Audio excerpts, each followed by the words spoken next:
લેખ છે જે રાવી પાઠકનું કાવ્ય છે સોનેટ છેલ્લું દર્શન એ આપણે ભણ્યા. હવે આગળ જોઈએ છીએ. કવિ માનવ સહજ લાગણીઓથી પર છે એવું નથી. પર એટલે અલગ, દૂર, પર દૂર. કવિ છે એને આપણે જે માનવ છે આપણને જે લાગણીઓ થાય એ કવિને નથી થતી એવું નથી. મૃત્યુ પ્રસંગે જે બનવું જોઈએ તે બને જ છે. કોઈ માણસના પરિવારમાં મૃત્યુ થાય તે જે બનવું એ કવિના જીવનમાં પણ બને છે. આંખમાં આંસુ ખાળ્યા ખળાતા નથી. આંખમાં આંસુ ખાળ્યા ખળાતા નથી એટલે કે આંખમાંથી આંસુ રોકી શકાતા નથી. આંખોને આંસુ રોકવાની વિનંતી કરીને આંખોના આંસુને રોકવાની વિનંતી કવિને ફરી ફરી કરવી પડે છે. કવિને પોતાની પત્નીનું દુઃખ છે, કવિની આંખમાં પણ આંસુ આવે છે, પણ કવિ વારંવાર વિનંતી કરે છે કે હે આંખો, તમે અશ્રુધારા ન વહાવો. કવિ આંખોને વિનંતી કરીને આંસુને રોકે છે. મન અસ્વસ્થતાથી ઘેરાયેલું છે. પેલી બે પંક્તિમાં ઉદ્ગારો ખંડિત થતા થતા ચાલે છે. તેમાં અસ્વસ્થતા ડોકાઈ જાય છે. ડોકાઈ જાય છે એટલે દેખાય છે કવિ પણ અસ્વસ્થ છે. શેના ઉપર ખબર પડે તો જયંત કોઠારી કહે છે કે કવિએ લખ્યું છે ધમાલ ન કરવું, જરાય નહીં, નૈન ભીના થશો. આ જે ઉદ્ગારવાચક શબ્દો છે, ભાવવાચક શબ્દો છે, એ શબ્દો જોઈને ખબર પડે કે કવિ પણ લાગણીશીલ બની ગયા છે. કવિનું મન પણ અસ્તવ્યસ્ત થઈ ગયું છે. કવિની આંખોમાં પણ અશ્રુ આવી ગયા છે.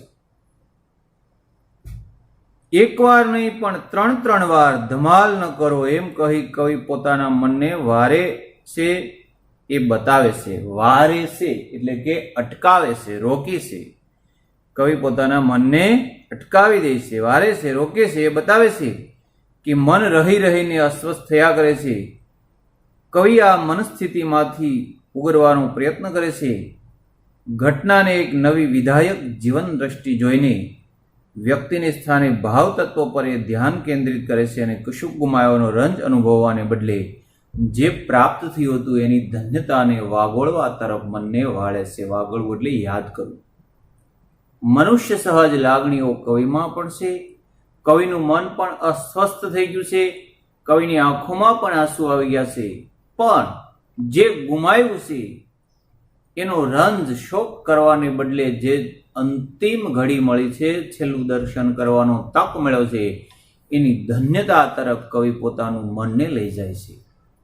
આ રીતે કવિ પોતાના મનને કાબૂમાં કરી અને સ્વસ્થ રહેવાના પ્રયત્ન કરે છે. બાકી કવિનું મન પણ અસ્વસ્થ થઈ ગયું છે. તો આ કાવ્ય સુંદરીનું નથી, સૌંદર્ય એ માંગલ્યનું છે અને સૌંદર્ય એ માંગલ્યના ઉપભોગનું નથી.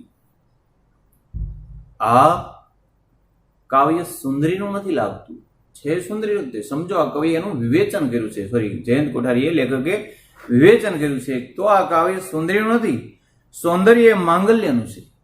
સૌંદર્ય એ માંગલ્યનું કારણ છે અને સૌંદર્ય કે માંગલ્યના ઉપભોગનું નથી. ઉપભોગ એટલે ભોગવવું, એ ભોગવવાનું કારણ નથી, એના પૂજનનું છે. સૌંદર્યનું એ છેલ્લું દર્શન છે, કૃતાર્થતા પ્રેરનારું દર્શન છે.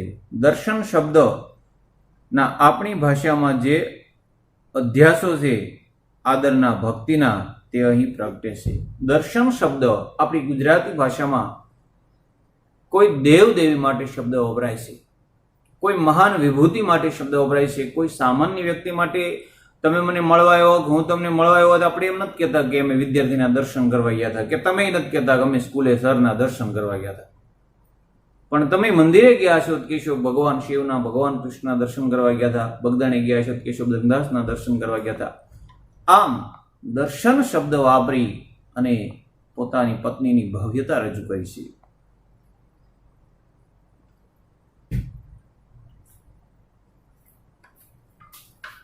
તે અહીં પ્રગટે છે. અગરુ, દીપ, ચંદન, ગુલાલ, કુમકુમ, કુસુમ, શ્રીફળ વગેરે ધરવાનું કવિ કહે છે તે બધા પૂજનની અર્ચનની સામગ્રી છે. જે આ ધૂપ, અગરુ, ચંદન, કુમકુમ આ બધા જે શબ્દો છે, આ બધા જે વસ્તુઓ છે એ કોઈ દેવ દેવીઓને ધરવાના છે. પણ અહીંયા કવિએ પોતાની પત્નીના મૃત શરીરને ધરવાની વાત કરી છે. અર્ચનની સામગ્રી છે. અર્ચન એટલે પૂજા. આ બધી સામગ્રી છે ને છે અર્ચનની, પૂજાની, ભક્તિની. સુંદરીને સ્થાને સૌંદર્ય અને તે પણ પૂજનીય, પવિત્ર, માંગલ્યયુક્ત, જગતને પ્રસન્ન મંગલતા ભર્યું કરનાર આ સૌંદર્ય તેથી મહિમાવંત અંત સુધી વિકસતું રહેલું. સુંદરીની જગ્યાએ સૌંદર્ય વાપરી અને એ સૌંદર્ય પાછું અંત સુધી રહેતું દર્શાવ્યું છે કવિએ. કદી ક્ષય ન પામેલું. ક્ષય એટલે તૂટેલું, નાશ પામેલું. પોતાની પત્નીનું સૌંદર્ય છે એ ક્યારેય ક્ષય નથી થયું, સતત અખંડ જ રહ્યું છે. તેથી વિભૂતિ રૂપ અને આવો પૂજન અર્ચન જ ઘટે. પૂજન અર્ધ્ય ઘટે. અર્ધ્ય એટલે અંજલિ અર્પણ કરવી. દુન્યવી રીત મુજબ મૃત વ્યક્તિમાં કશુંક સ્મરણ ચિહ્ન એના અંગ પરથી લેવું એ સૌંદર્યને ખંડિત કરવા બરાબર થાય છે. દુનિયાની સામાન્ય માણસોની રીત અનુસાર, રિવાજ અનુસાર માણસનું છેલ્લા દર્શનનું કંઈક યાદરૂપી તત્વ, કંઈક એની ફોટોગ્રાફી લઈ લે છે. પણ અહીંયા કવિ કહે છે કે દુન્યવી માણસથી કંઈક હું જુદો છું. આ સુંદરતા અખંડ રહી છે એને હું અંતમાં પણ ખંડિત કરવા માંગતો નથી. માટે પણ એ અનુચિત. જેના હૃદયમાં જે સ્થાન છે તે પૂરતું છે, તે જ ઈષ્ટ છે. આવા પરમ મહિમાવંત, વિભૂતિમય સૌંદર્યનું સ્થાન બીજું કોણ લઈ શકે? એને માટે સ્મરણ ચિહ્ન જેવા સ્થૂળ આધારની શી જરૂર? કવિએ પોતાની પત્ની પ્રત્યે વધારે પ્રેમ દર્શાવતા શબ્દો વાપરતા કહ્યું છે કે મારા હૃદયમાં પત્નીનું જે સ્થાન છે એ સ્થાન કોઈ જીવ, કોઈ શરીર લઈ શકશે નહીં. તો પછી મારે એનું સ્મૃતિ ચિહ્ન લેવાની કોઈ જરૂર નથી. હંમેશા એની સ્મૃતિ ચિહ્ન મારા હૃદયમાં એની તસવીર અંકાયેલી રહેશે. આ જીવન દ્રષ્ટિ કવિને માટે મૃત્યુની ઘટનાને મંગલ બનાવી દે છે. કઈ જીવન દ્રષ્ટિ? પોતાની પત્નીની જગ્યા, સ્થાન કોઈ લઈ શકશે નહીં. આ વિચારથી, આ જીવન દ્રષ્ટિથી મૃત્યુની ઘટનાને કવિ મંગલ બનાવી દે છે. સોનેટના છેલ્લા યુગ્મમાં કવિએ આ વાત અત્યંત માર્મિક રીતે મૂકી છે. યુગ્મ એટલે જોડકું. છેલ્લી જે બે પંક્તિ છે એને કવિએ યુગ્મ શબ્દ વાપર્યો છે. સોનેટની અંતિમ યુગ્મમાં કવિએ આ વાત અત્યંત માર્મિક રીતે મૂકી છે. અગ્નિની સાક્ષીએ જેમનું મિલન થયું તે અગ્નિની સાક્ષીએ જુદા પડ્યા. સોનેટનો લાક્ષણિકતા સોનેટની એ છે કે અંતિમ બે પંક્તિમાં ચમત્કૃતિપૂર્ણ વળાંક હોય. કવિએ પણ આ બે પંક્તિમાં સોનેટની જે નિયમો છે સોનેટના એ પાડ્યા છે અને લખ્યું છે કે અગ્નિની સાક્ષીમાં અમે ભેગા થયા હતા, એટલે કે અગ્નિની સાક્ષીમાં અમારા લગ્ન થયા હતા, વિવાહ થયા હતા. આજ અગ્નિની સાક્ષીમાં આજે અમે જુદા પડીએ છીએ, છૂટા પડીએ છીએ. અગ્નિનું સાક્ષીત્વ એ મંગલતાનું સૂચક છે. અગ્નિ એ માંગલ્ય માટે જવાબદાર છે.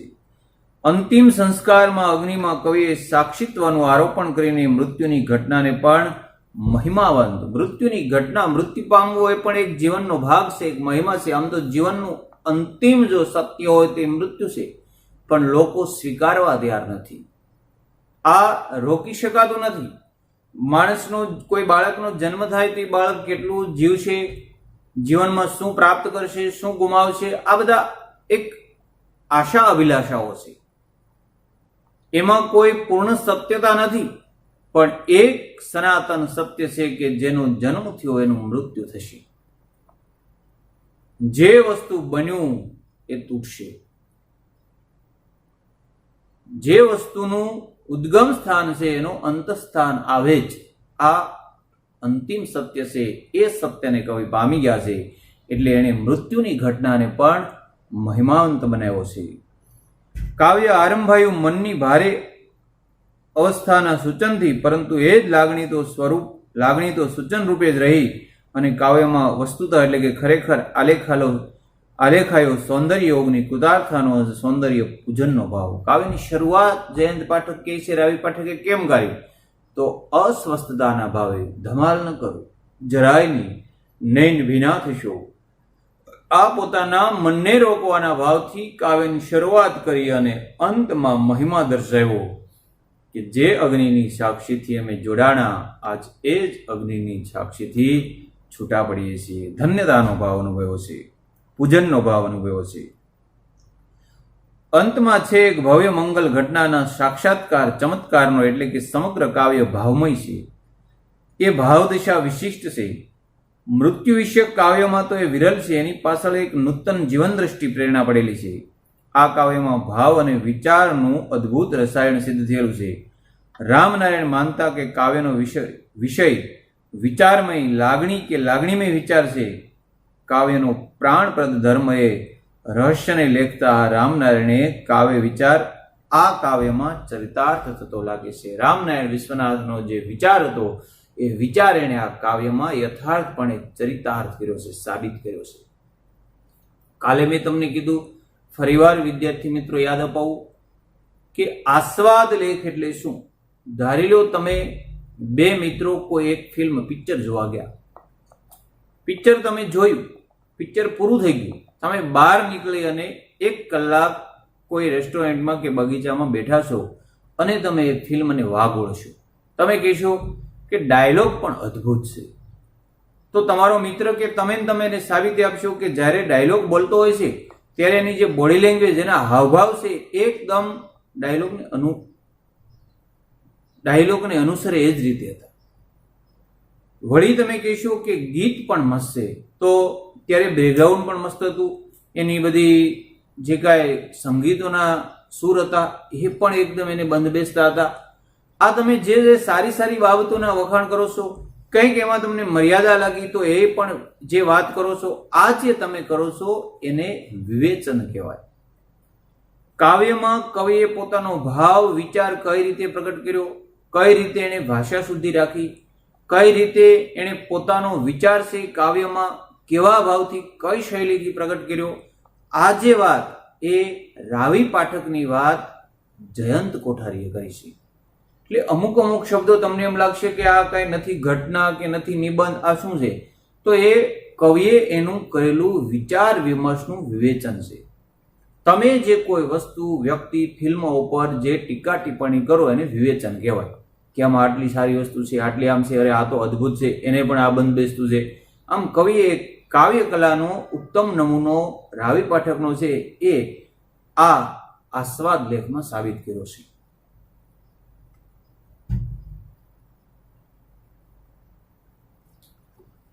કાવ્ય સંબોધન રૂપે રચાયેલું છે, પણ કાવ્યમાં સંબોધ્ય બદલાયા કરે છે.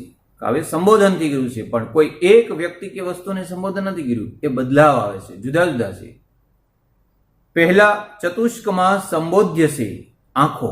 પેલા ચતુષ્ક એટલે 4 પંક્તિ છે, એમાં આંખોને સંબોધન કર્યું છે. ધમાલ ન કરો જરાય ની નયન ભીના થશો, નયનવારી થંભો. આ 4 જે પંક્તિ છે એમાં કવિએ કોને સંબોધીને પંક્તિ લખી છે? તો કે આંખની. બીજા અને ત્રીજા ચતુષ્કમાં મૃત વ્યક્તિના સ્વજનો, જેમાં કવિનો પણ સમાવેશ થાય છે. પેલી 4 લીટી કોને સંબોધીને લીધી? આંખને.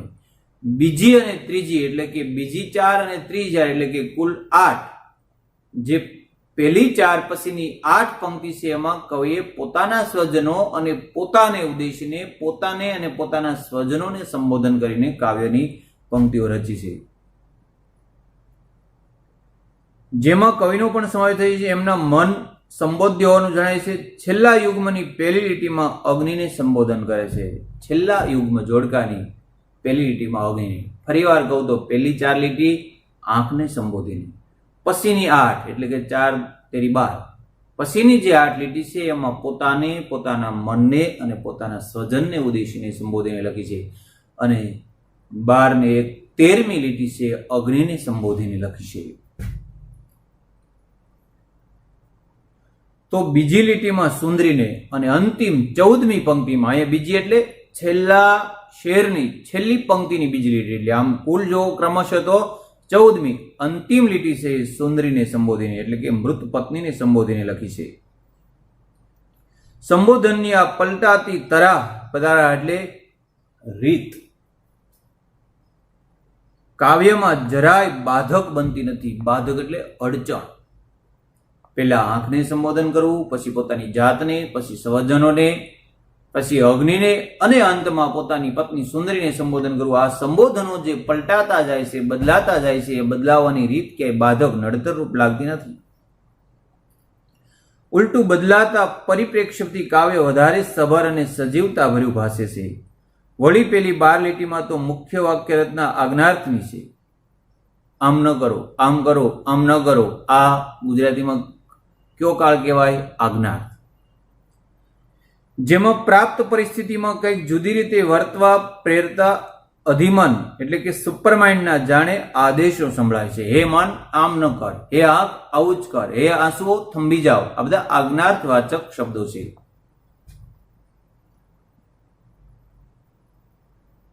કાવ્યના કેન્દ્રીય ભાવને એનાથી અનોખો ઉઠાવ મળે છે. કાવ્ય જાણે અધ્યાત્મક અનુભવના પ્રદેશમાં પહોંચી જાય છે, અધ્યાત્મક ધાર્મિક ભાવમાં પહોંચી જાય છે. કાવ્યની ભાષા અભિવ્યક્તિ સ્વસ્થ અને સ્વાભાવિકતા ભરી છે.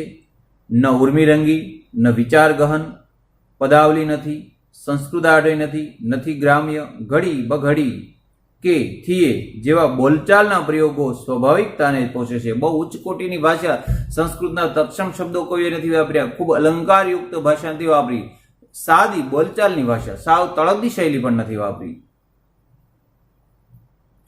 એક ધમાલ શબ્દ એવો છે જે કદાચ કોઈની પ્રસન્નતાથી વહેતા આ વાક પ્રવાહને સ્ખલિત કરતા નાનકડા પથ્થર રૂપે ભાસે છે. ભાસે છે એટલે દેખાય છે, લાગે છે. ભાસે છે, દેખાય છે. એ આવ્યો છે સ્વજનોના સભ્રમભરી, સભ્રમ એટલે ભ્રમ સાથે, શંકા સાથે, વ્યાકુળ મનોદશાથી થતા રોકકળ આદિ વ્યવહારોને વ્યક્ત કરવા. પણ ધમાલ શબ્દ આપણી ભાષાના સાહચર્ય એવા છે કે આ પ્રસંગમાં સ્વજનોના વર્તનને માટે કે શબ્દ કેટલો ઉચિત ગણાય એવો પ્રશ્ન સહેજે થાય. સહજ ઉર્મિલ વર્તનને વર્ણવવાનો એ શબ્દ ઉપકારક નથી લાગતો. આ ધમાલ શબ્દ કવિ કહે છે કે સ્નેહીજનોને રોકવા માટે યોગ્ય નથી લાગતો. જતો તો સુવા ત્યાં એક કાવ્યની શૃંગારની આબોહવામાં બીછાનું શબ્દ સુરેશ જોશીનો ખૂચ્યો હતો એ અહીં યાદ આવે છે. અહીંયા બીજા લેખકની, બીજા કવિની વાત કરી છે. સુરેશ જોશીએ જતો હતો સુવા જે એના કાવ્યમાં શબ્દ વાપર્યો જે યોગ્ય નહોતો, તેમ અહીંયા આ એક ધમાલ શબ્દ યોગ્ય લાગતો નથી. રામનારાયણની કવિતામાં આમ શબ્દ વિવેક થોડો ચર્ચાસ્પદ બને એવી સ્થાને જડી આવે છે. કાવ્યજ્ઞ કવિની સભાનતા ઓછી છે એમ તો કેમ મનાય?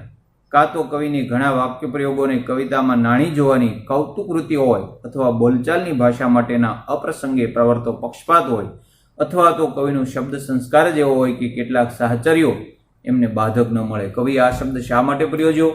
એમને બીજો શબ્દ નહોતો જડતો એવું નહોતું, એના શબ્દ ભંડોળમાં બીજો નહોતો, પણ આ શબ્દ એને વધારે ઉચિત લાગ્યો એટલે જ વાપર્યો હશે.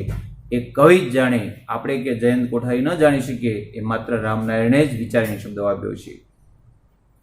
તો પણ મૃત્યુ નિમિત્તક છતાં મંગલ જીવનની છલકતું છેલ્લું દર્શન રામનારાયણના જ નહીં, ગુજરાતી સાહિત્યના એક અનન્ય સાધારણ કાવ્ય તરીકે હૃદયને પ્રભાવિત કરે છે. આ રામનારાયણ વિશ્વનાથ પાઠકનું જે કાવ્ય છે છેલ્લું દર્શન, એ માત્ર રામનારાયણ વિશ્વનાથ પાઠકનું કાવ્ય નહીં, પણ ગુજરાતી સાહિત્યના જે ખૂબ જ ખ્યાતિ પામેલા કાવ્યોમાં એ કાવ્ય સ્થાન પામ્યું છે અને લોકોના હૃદયમાં પણ સ્થાન પામ્યું છે.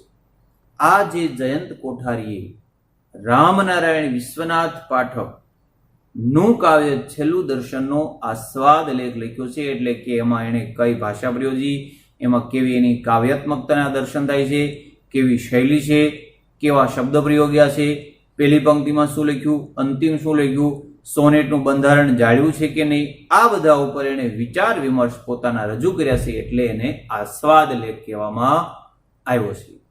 સાવ સરળ છેલ્લું ઉદાહરણ આપું તો તમે એક શાક સબ્જી જમવા બેઠો, પછી તમે એમ કહો કે આમાં તેલ બરાબર છે પણ મીઠું થોડું વધી ગયું છે. આ જે બટેટાના ટુકડા છે એ તો બરાબર છે પણ થોડીક છાલ જ્યાં ત્યાં નડે છે. આમાં એકદમ ટેસ્ટ છે પણ થોડુંક આ ઘટે છે. આની માપસાજ આટલી જ હોવી જોઈએ, આટલી છે.